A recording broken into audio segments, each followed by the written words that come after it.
It is January 22nd, 2025, and before we get into the serious stuff, I just wanted to make a quick note. I apologize, y'all. I featured the little man in yesterday's video, and I did not properly introduce him. Everyone, this is Jax. He is 11 years old. He is mostly Dachshund with a little bit of Chihuahua in him. Isn't that right?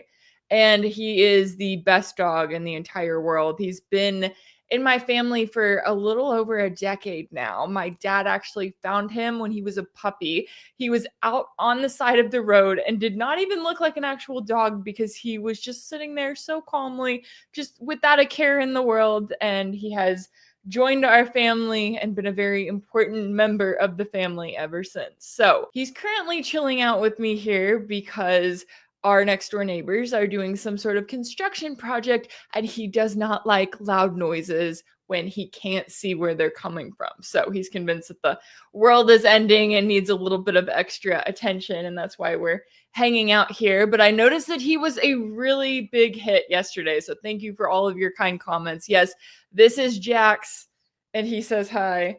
And he's going to go chill in his bed now, right? Isn't that right? You're going to go take a nap. Well, he's going to go take a nap while I film this video because he knows that as soon as I'm done with it, then he gets to go on a walk. All right, I'm going to put him down and then we will get back to the much more serious stuff, shall we say, as we have a comment from Trump today. Now, he's been making some comments, right? I've been kind of following along with his rhetoric talking about Russia and more specifically about Russian President Putin, because as we know, Trump campaigned really heavily on this promise of ending the war in Ukraine. He said that he was going to do it as president-elect. He said he was going to do it in his first 24 hours in office. Clearly, that did not happen, but his comments since he has gotten back into office, right, since he's returned to the White House, have been the comments of someone who does not understand the current situation regarding the war in Ukraine.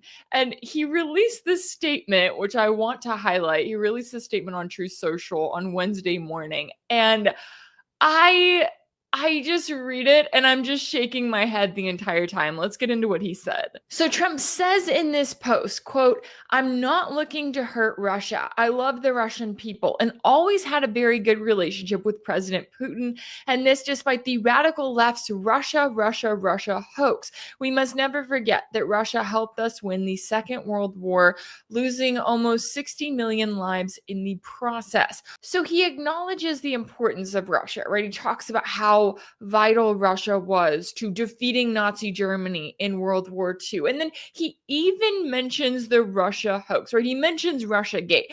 And I think that that's important because Trump is sitting here acknowledging that the US establishment, the deep state, whatever you want to call it, they lied to the world, right? The mainstream media carried this claim that Russia was somehow interfering in the 2016 US presidential election and that they were helping Trump win.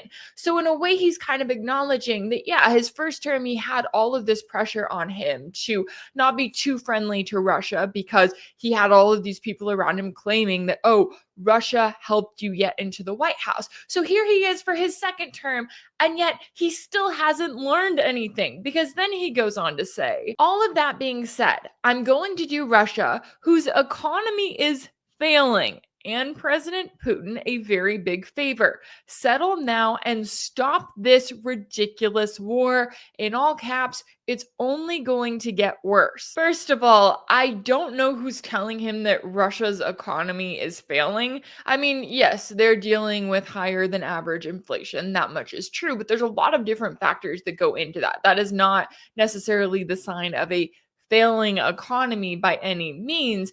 But on top of that, I'm going, okay, what is failing? And claiming it's only going to get worse when, as a reminder, Russia is actively winning this war right now. I mean, how many videos have I done where I'm talking about Russian forces advancing in the Donbass or Russian forces taking on and eliminating significant portions of Kiev's incursion into Russia's Kursk region, or talking about all of these different ways that Russia is fighting back, that Russia has the upper hand in the war in Ukraine.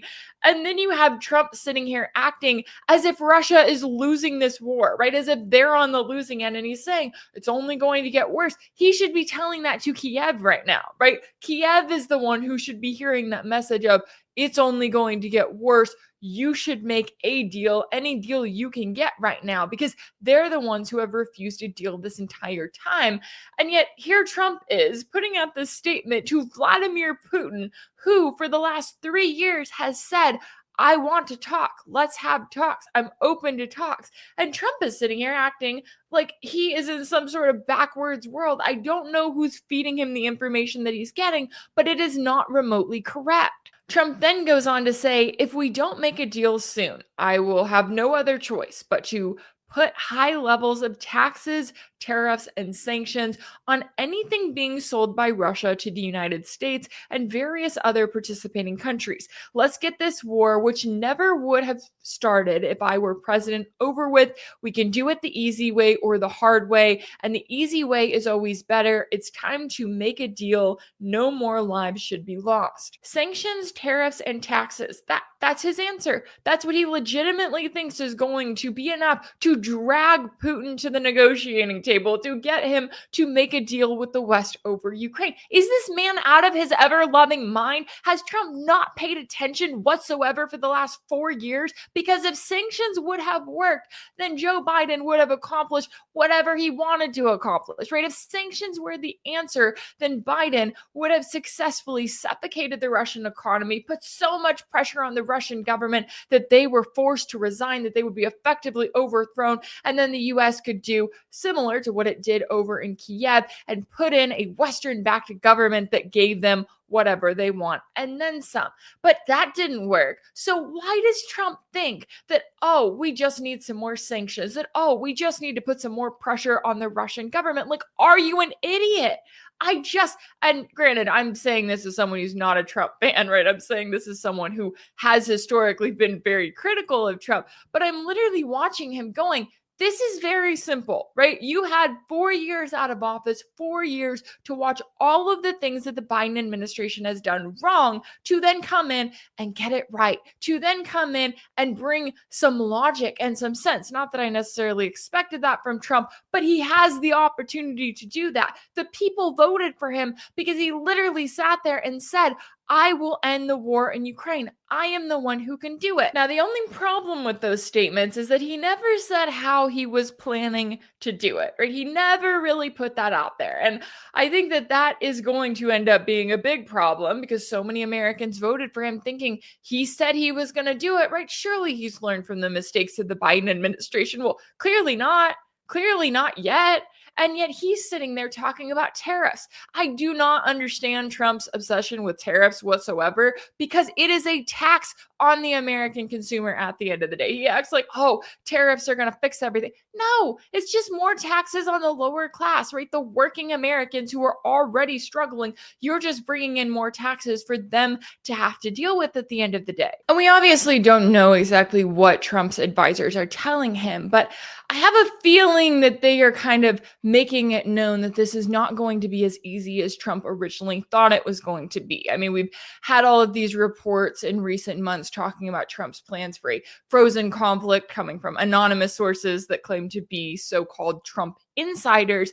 And the Russian government has come out, Putin has come out himself and said, we're not doing that. That is a non-starter for Russia. And so I think that looking at the people that are around Trump, looking particularly at his national security advisor, Mike Waltz, who has previously said that he thinks that the answer is to put more pressure on Russia to drag Putin to the negotiating table. And this is exactly what we're seeing with that, right? We're seeing a Trump who is taking that advice, it seems like, based on what he's saying. He's taking the advice of, oh, I just need to strong arm Putin into a deal. Like, really? It didn't work when Biden tried to do it. Just because you're Donald Trump and you seem to think that you can just shove Russia into a deal and put all this pressure on them. Like, have you not met Vladimir Putin before? Especially right now. We are not in the early days of this war. We are nearly 3 years into this. Kiev's forces are crumbling. They have no way to fortify their positions on the front lines. And we're going to get into what Zelensky is claiming that they should do. But it just defies logic when I see Trump making statements like this. I'm like, are all of y'all stupid? Like, are none of you paying attention? Because this is just ridiculous. There's no excuse for this kind of rhetoric and for this just sheer level of what appears to be stupidity. Maybe they think that they're smart by going this route, but it is not going to end well for them. And we've watched Trump build his way up to this, right? Because he was asked by reporters on Tuesday what he would do if Putin refused to come to the negotiating table, if he would consider putting more sanctions on Russia. And this was his response. If Vladimir Putin doesn't come to the table to negotiate with you, will you put additional sanctions on Russia? Sounds likely. And do you think that the war should be frozen currently? The war should have never started. If you had a competent president, which you didn't, the war wouldn't have happened. This also came after Trump told reporters in the Oval Office on Monday, quote, Zelensky told me he wants to make a deal. I don't know if Putin does. He might not. I think he should make a deal. I think he's destroying Russia by not making a deal. Again, Putin is not the one who has refused a deal here. I mean, you literally go back to the Istanbul talks of 2022. In the early weeks of this war, the early days of this war, you had Russia in a position where they wanted to talk with Kiev. They wanted to make a deal. They did not want this war to go on longer. And the US, the Biden administration, and good old Boris Johnson, when he was still in office over in the UK, they got involved and they refused to let Kiev make a deal. They forced Kiev to stay at war.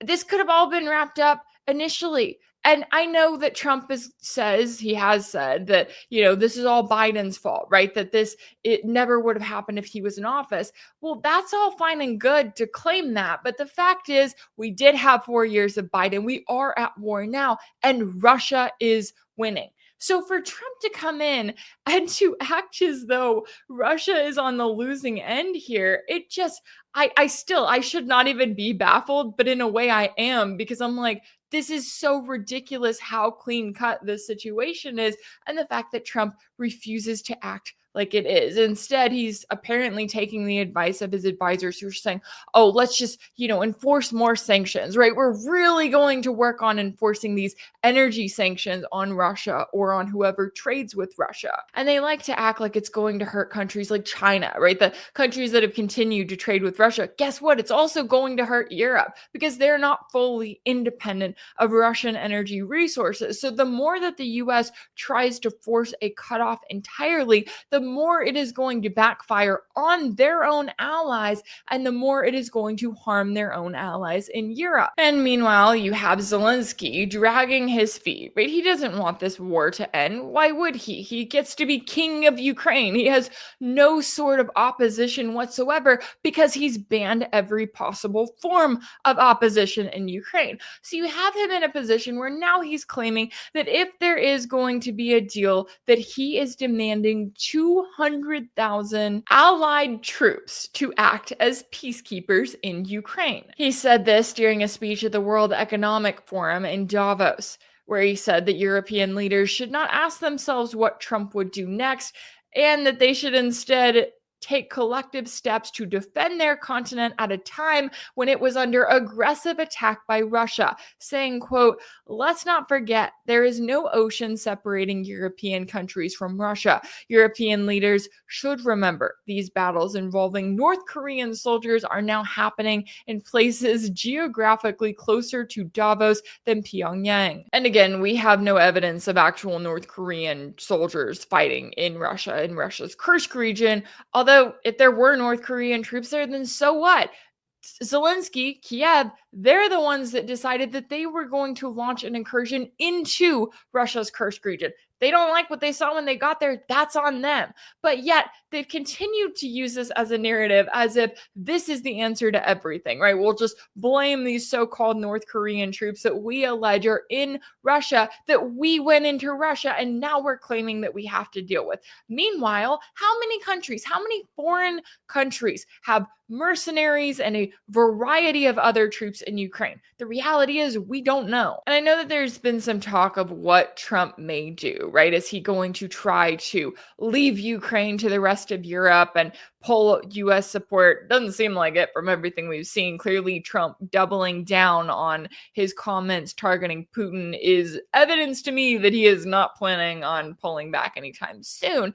But what's interesting here is that in an interview that Zelensky did with Bloomberg after his speech at Davos, he made this comment where he's wanting 200,000 peacekeepers, right? He's wanting 200,000 troops in Ukraine, saying that that is required for there to be any peace deal with Russia, that is his new requirement that he's calling for. Okay, but then in this interview, he specifically says that American troops have to be included in order for this plan to work, in order for them to be taken seriously. It can't be without the United States. I will explain you why. Even if some European friends think that it can be, no, it will not be. First of all, nobody will risk without the United States. The second, that's what can divide NATO, divide EU and USA. That is a goal and dream of Putin. Zelensky really thinks that he's going to keep calling the shots. But to be fair, Trump has given him no indication that he's not going to keep calling the shots. I mean, look at the meetings that Trump took with Zelensky before he was even in office. Look at the way that Trump is now talking to Putin on social media, calling him out, claiming we have to make a deal, threatening him, telling him this is only going to get worse. I mean, if I were Vladimir Putin, I would be looking at this brand new Trump administration and laughing at them because they clearly are showing no recognition whatsoever of the reality on the battlefield. Doesn't matter what Trump says. It doesn't matter what Zelensky says. What matters is what's actually happening on the ground. And as long as Russian forces are advancing, as long as Russia is working on achieving all of the objectives that it set out nearly 3 years ago, they don't have to listen to Trump, right? They can just keep going. And it's then going to be up to the rest of NATO whether they want World War III with Russia over Ukraine. For some of them, they're fine with that. For Trump, he needs to wake up. And I have been saying this, and I now continue to say this even more fervently so, that he is in for a massive wake-up call if he keeps going on this path of thinking that he is going to strong-arm the Russian president into some sort of a deal. And that's something everyone should be talking about. If anything in this video resonated with you, be sure to like it, share it with your friends, leave a comment. And as always, don't forget to subscribe. And if you want to keep up with all of my work, make sure that you're subscribed to my page on Substack. That's rachelblevins.substack.com. That's where you'll find ad-free videos and new weekly episodes of my exclusive series for paid subscribers called Sanctioned. You can also check out Sanctioned over on my page on Patreon. That's patreon.com/rachelblevins. As always, thank you all so much for all of your support, and I'll see you next time.